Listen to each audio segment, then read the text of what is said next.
منم اتفاقی که یانگا نگاه کرده ایستادم خیلی کردم.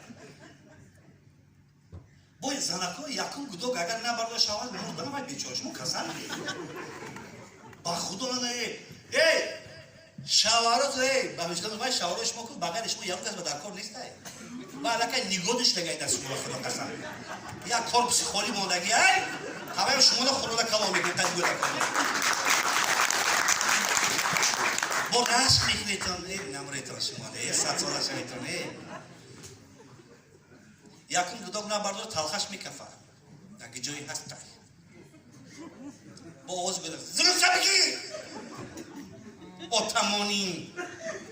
یکی می برداره آیا دقی جایی توبه دقی جایی با گپی خونو که دیگه قطی کیه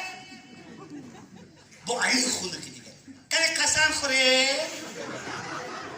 شما حقیقتا کسل بیتو معلومه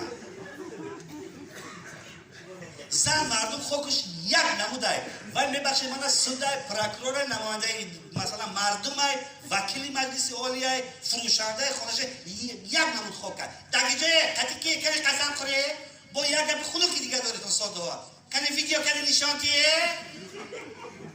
ای خانم و خواهرو در تاجیکستان اینترنت سوسته تو ویدیو گریان میکنی قریب 2 دقیقه میره و در 2 دقیقه 20 تا بالای بجا کردنش 2 کردن 2 ساله ها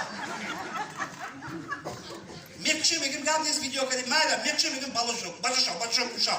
بالای باجو میگیم باجو شو که اجنار که زن میزنن همه جین میکنیم باجو تا که stol بعد شما که دیگه من با شما چه کلی خانه نشونی من خانه بخشی نه دست شب نه دست راستی نه فلان بیمدو مایده با شما چه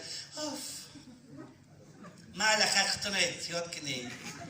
او کنیش نمو خودمون احتیاط میکنیم بالای باجو که دیگه قرصک میزنیم بالای مردم